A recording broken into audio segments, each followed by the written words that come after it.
As we head into Decision 2020, voters are being faced with a lot of candidates to choose from and even more issues to consider. We're trying to help you sort through the sound bites and have your say before Election Day. We'll be bringing you issues that Republicans and Democrats are talking about. We continue today by introducing you to a couple of Democratic voters who say health care is their top concern this election season. The Bowmans have been married for 14 years, recently moving back to North Carolina from the Sunshine State, but coming back with a heavy burden. Illness is I wouldn't wish it on anyone. Leon has sarcoidosis, an autoimmune disease that is attacking his lungs and heart. Howard Kerbers has called Salisbury, North Carolina home since 1953. This is our whole assembly area. It employs around 130 people and sells machinery to concrete and road pavers all over the world. We are better off today than we were 4 years ago. Come on. A young North Carolina couple married 7 years ago, but a couple that had to overcome some obstacles to be together. I mean, I've always loved being here in the States, like ever since I started coming, so I felt like I dreamed of maybe one day coming. Scott is an immigrant, has a lot of love to give.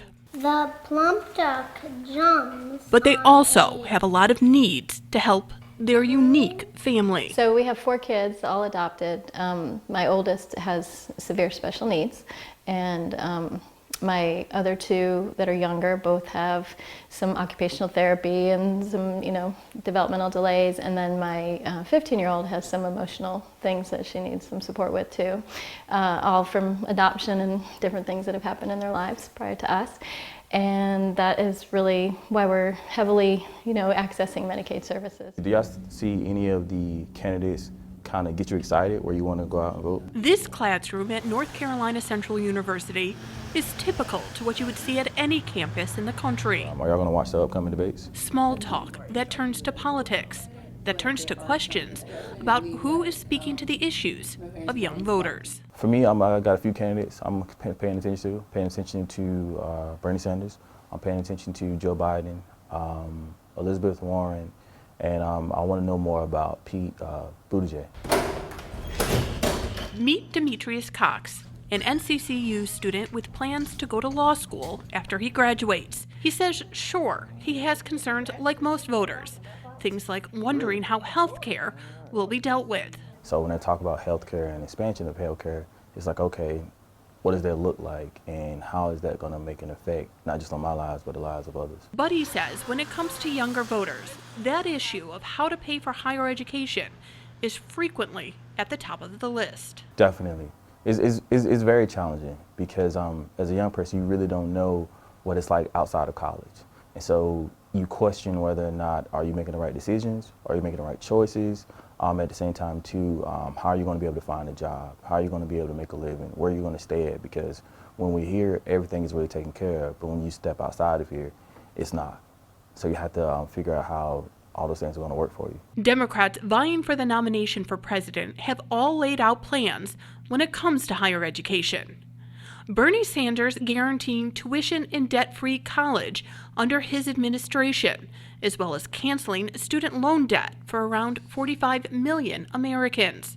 Pete Buttigieg says he will make public tuition free for 80% of American families, those earning up to $100,000, and make sure that Pell Grants match inflation.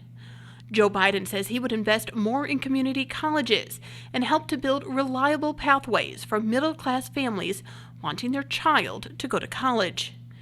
Amy Klobuchar's plan includes tuition-free community college and invests in apprenticeships to help with on-the-job training. Elizabeth Warren wants to cancel up to $50,000 of student loan debt for 45 million Americans and provide universal free college. And Mike Bloomberg says he will improve college and career readiness and create new pathways for access to well-paying jobs. Demetrius is one of 4 brothers in his family. His mom, a factory worker. His dad works for the post office. He says he pulls from his life experience and watching those around him. My hometown where I come from and seeing the issues that people deal with on a daily basis, whether that's, a single mother who doesn't have enough to get by with her children, who has to deal with food stamps, right? Or just volunteering at public schools and seeing that the resources are not there for them to be able to provide adequate tools for the children to succeed. And when it comes to whether or not his voice matters and if other young voters need to be talked to this election cycle, he says, without a doubt. You think that it'll be the election cycle that they could make a difference? Definitely. Welcome back to our coverage of Decision 2020 Super Tuesday primary election night coverage. Now, voters across North Carolina today were voting for congressional candidates in brand new drawn districts. This was mandated by the courts.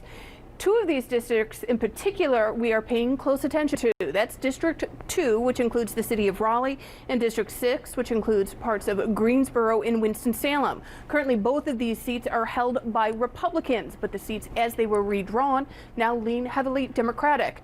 In both of the cases, the Republican incumbent chose not to run for re-election, so these are open seats.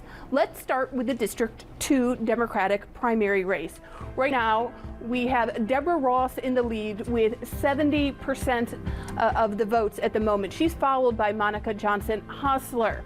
Now, there are still a lot of votes left to come in at this point, but Deborah Ross does have a sizable lead. Keep in mind, she ran for U.S. Senate just a few years ago against Richard Burr, losing that race, but she is a familiar name to a lot of folks. Our reporter Chris Williams is following Deborah Ross this evening. He joins us now from her campaign headquarters. Chris, what's the mood there right now? 10 Democratic presidential hopefuls were on the stage for over 2 hours trying to win over any undecided voters. We wondered who those folks were, so we brought together a focus group of undecided Democratic North Carolina voters to see what's swaying them heading into 2020. Reduces the Medicare opt-in rate 10 Meet years. the participants. Grayson Barnett, a Democratic strategist who is undecided but leaning towards Warren, but says this debate will help him decide. Climate change. I think that's the most immediate pressing issue.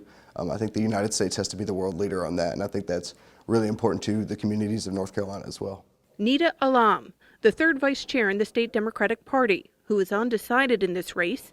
She lives in Durham.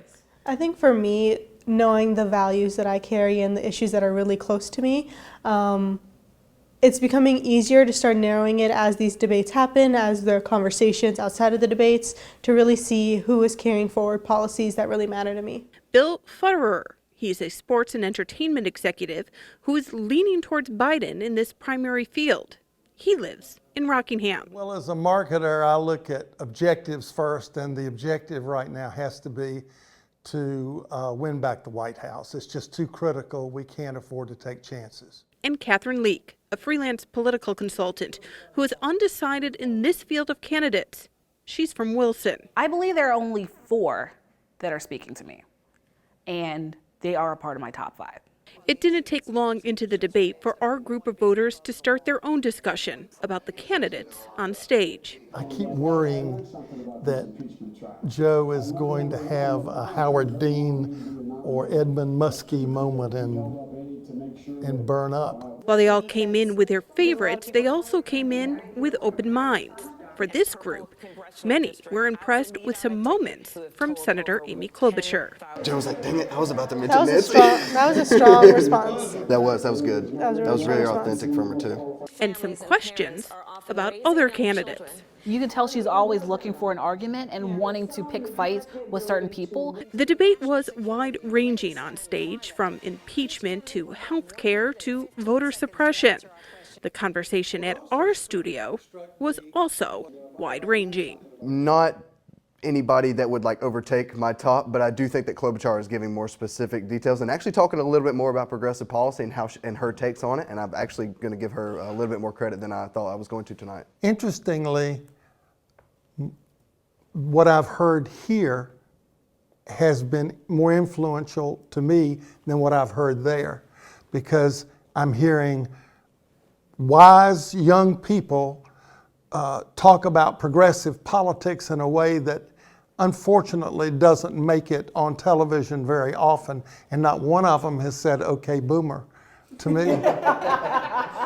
These voters here in North Carolina will have until March 3rd to pick their primary candidate. But the field to choose from may have been whittled down before then, with the first caucus February 3rd in Iowa. Spectrum News will be following along and listening to what you, the voter, are looking for throughout the 2020 race. Loretta Boniti, Spectrum News.